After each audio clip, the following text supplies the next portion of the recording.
Baik, assalamualaikum warahmatullahi wabarakatuh. Kami dari kelompok 17 Shift Day yang beranggotakan Muhammad Rajib, Sepri Nanopita, Regina Vidi, Farandimi, dengan saya sendiri. Outline yang akan kami bawakan yang pertama tujuan, lalu latar belakang, lokasi penelitian, geologi regional, interpretasi umur dan lingkungan pengendapan, serta sejarah pengendapan.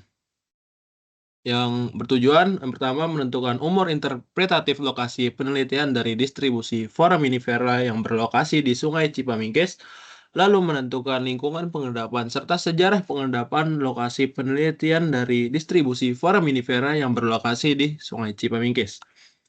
Lalu dengan latar belakang, pada penelitian ini yang terletak pada Sungai Cipamingkes yang berada di daerah Jonggol, Provinsi Jawa Barat. Penelitian ini bertujuan untuk mengetahui umur urutan batuan dan lingkungan pengendapan berdasarkan kandungan fosil foraminifera. Daerah penelitian yang termasuk ke dalam cekungan Bogor dan termasuk ke dalam anggota formasi Cibulakan mulai terdapat sedimentasi pada kala Miosen awal, N5 hingga N8. Yang sumber sedimennya berasal dari dataran Sunda di utara.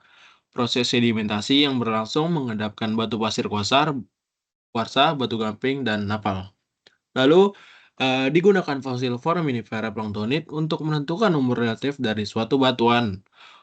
Foraminifera planktonid yang sudah kami dapatkan seperti spesies planktonik Globigerinoides primordius, Globigerinoides chusman, dan lain-lain. Serta untuk betonik dilakukan untuk menentukan lingkungan pengendapan dan mendapatkan spesies seperti Rhotalia becari dan lain-lainnya. Laporan penelitian ini disusun untuk menjelaskan bagaimana suatu fosil foraminifera planktonid dan bentonik memberikan sejarah sedimentasi dalam kurun waktu yang sudah ditentukan.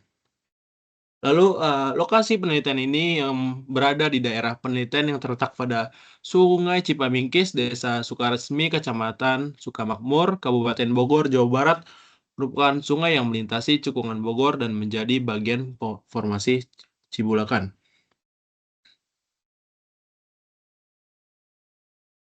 Next.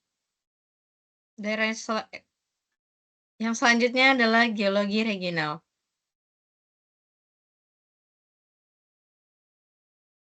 Daerah penelitian yang termasuk ke dalam cekungan Bogor ini dan termasuk ke dalam anggota formasi Cibulakan, mulai terdapat sedimentasi pada kala Miosen awal, yang sumber sedimennya berasal dari dataran Sunda di utara. Proses sedimentasi yang berlangsung mengendapkan batu pasir kuarsa, batu gamping, dan napal. Cekungan Bogor bagian utara sehingga pengendapan tetap terjadi dan menghasilkan batu lempung, batu gamping, napal, dan batu pasir yang termasuk ke dalam formasi Cibulakan bagian atas. Pada kala akhir Miosen tengah, pengendapan formasi Cibulakan mengalami perubahan fases menjadi laut dalam dan menjadi batas dengan formasi Bojong Manik. Berikut merupakan ilustrasi pengendapan pada cekungan Bogor.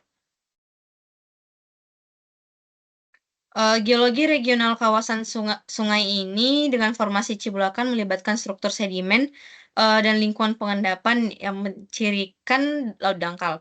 Singkapan di sungai ini dapat dibagi menjadi 4 satuan sekuen sedimentasi, yaitu satuan batu lempung, satuan batu gamping atau kalsirudit, satuan batu gamping atau kalkarenit kalsilutit, dan satuan batu lumpur kalsilutit. Formasi Cibulakan ini terbentuk pada Miosen awal hingga Miosen tengah. Endapan selaras di atas formasi Batu Raja.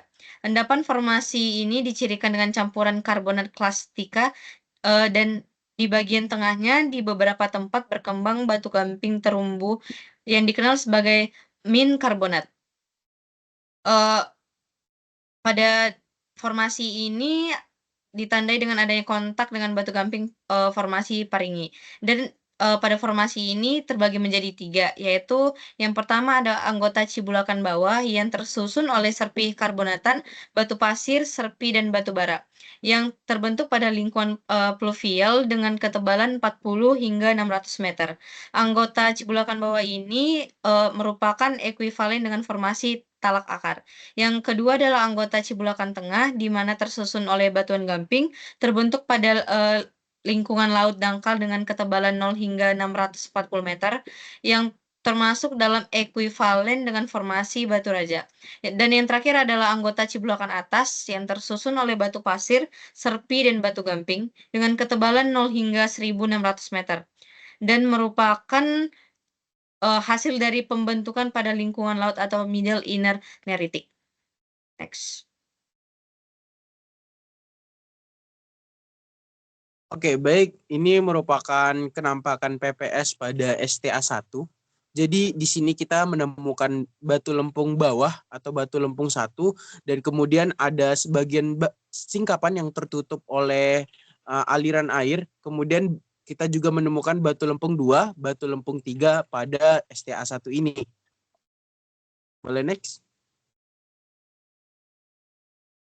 Oke, pada STA 2 kita dapat menemukan batu lempung 1 pada bagian bawah, kemudian naik lagi kita menemukan batu lempung 2, kemudian kita naik lagi kita dapat menemukan batu gamping dengan sedikit fosil-fosil cangkang kerang yang dapat dilihat menggunakan mata langsung, seperti itu. Next. Oke, pada PPS STA 3 kita dapat menemukan seluruhnya batuan gamping. Namun batu gamping ini kita mendapatkan batu gamping 1, 2, 3, dan 4. Namun pada batu gamping 3 dan 4 kita menemukan suatu perbedaan. Pada batu gamping 3 kita mendapatkan fosil-fosilnya itu merupakan fosil yang cukup gemuk atau cukup membundar, melonjong. Kemudian pada batu gamping 4 kita menemukan fosil-fosil yang cenderung lebih pipih lagi, seperti itu. Next. Berikut merupakan tabel distribusi beserta persebaran dan kelimpahan masing-masing spesies Foraminifera bentonik dan planktonik. Pada satuan sampling STA 1.1 ditemukan Foraminifera bentonik sebanyak 5. Lalu di STA 1.2 ditemukan Foraminifera bentonik sebanyak 5. Lalu di STA 2.1 ditemukan Foraminifera bentonik sebanyak 3 dan STA 2.2 ditemukan Foraminifera bentonik sebanyak 4. Lalu tidak hanya Foraminifera bentonik saja yang ditemukan, melainkan ditemukan juga Foraminifera planktonik. Pada STA 1.1 ditemukan Foraminifera planktonik sebanyak 2, STA 1.2 ditemukan Foraminifera planktonik dengan 2 foram. Lalu di STA 2.1 ditemukan Foraminifera planktonik sebanyak 4, dan STA 2.2 ditemukan Foraminifera planktonik sebanyak 3. Next. Berikut merupakan interpretatif umur.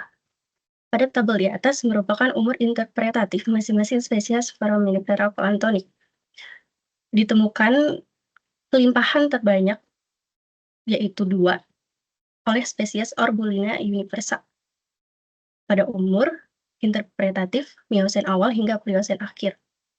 Dari kesimpulan Foraminifera planktonik yang ditemukan adalah berumur Oligosen akhir hingga Holosen. Lalu pada tabel bawah merupakan umur interpretatif masing-masing spesies Foraminifera bentonik besar.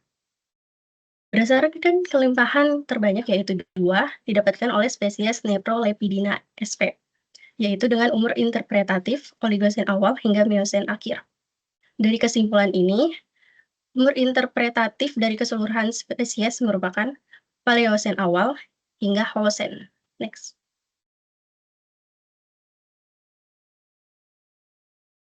Berikut merupakan paleobatimetri interpretatif masing-masing spesies Foraminifera bentik. Terdapat 18 spesies dengan kelimpahan masing-masing 1. Dari kesimpulan ini, bahwa paleobatimetri interpretatif dimulai dari litoral hingga abisal. Next.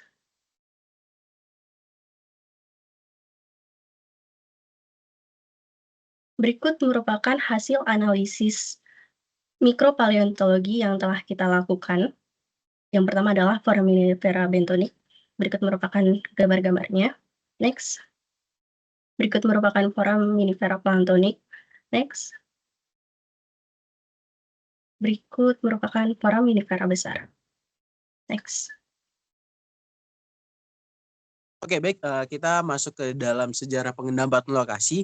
Pada titik pengamatan STA 1.1 dan STA 1.2, formasi Cibulukan menunjukkan lingkungan laut dalam dengan kedalaman upper batial. Bukti ini diperoleh dari keberadaan fosil foraminifera seperti Obichidoides, Alazanesis, dan Pyrgocerate, Pipidium moselium, dan Obichidoides hypalus yang mengindikasikan pengendapan pada kedalaman middle batial hingga lower batial. Sebaliknya, pada STA2 ditemukan fosil seperti Ammonite ingerlisae dan Batispon Arenaceae dan Obichidoides modulus menunjukkan lingkungan pengendapan yang lebih dalam, yaitu dari upper batial hingga abisal. Kehadiran spesies ini mengindikasikan transisi lingkungan yang cukup signifikan yang dapat dihubungkan dengan fluktuasi permukaan laut selama periode waktu yang dianalisis. Litologi batuan gamping yang ditemukan di daerah studi mengindikasikan lingkungan pengendapan yang dihuni oleh biota laut, khususnya foraminifera. Daerah ini tampaknya merupakan zona transisi yang mengalami kenaikan permukaan air laut hingga mencapai kondisi batial. Hal ini diperkuat oleh temuan kita, yaitu foraminifera besar seperti Rotale beccari dan Numulites acutus dan Myogispinoides sp. Kehadiran foraminifera ini menunjukkan bahwa lingkungan pengendapan berada pada kedalaman batial, menandakan kondisi lingkungan yang cukup stabil dan dalam. Oke, boleh next.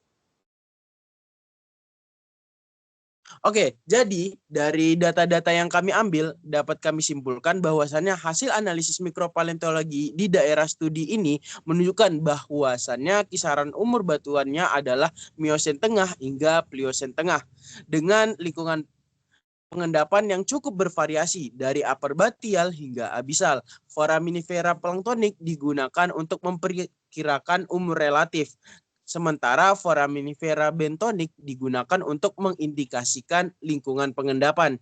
Pada STA 1.1 dan STA 1.2, lingkungan pengendapan diidentifikasi sebagai upper batial berdasarkan keberadaan fosil foraminifera yang sudah kami sampaikan tadi. Pada STA 2, lingkungan pengendapan lebih dalam, dari middle batial hingga abisal, dibuktikan dengan fosil-fosil yang sudah saya sampaikan tadi. Hal ini menandakan adanya fluktuasi permukaan laut selama periode Miosen tengah hingga Pliosen tengah di kawasan Asia Tenggara, diduga menyebabkan perubahan zona lingkungan pengendapan, dan ini litologi batu gamping dan kehadiran foraminifera besar seperti Rotale beccari dan Numulites acutus mengkonfirmasi bahwa lingkungan pengendapan berada di zona batial hingga abisal, menunjukkan adanya kenaikan permukaan air laut. Temuan ini memberikan wawasan tentang sejarah geologi dan perubahan lingkungan di daerah tersebut. Oke, boleh next. Oke, ini merupakan referensi yang kami gunakan. Next. Oke, mungkin sekian presentasi yang dapat kami sampaikan. Kurang dan lebihnya kami mohon maaf. Mungkin kami akhiri. Assalamualaikum warahmatullahi wabarakatuh. Terima kasih. Akhirnya, bujang.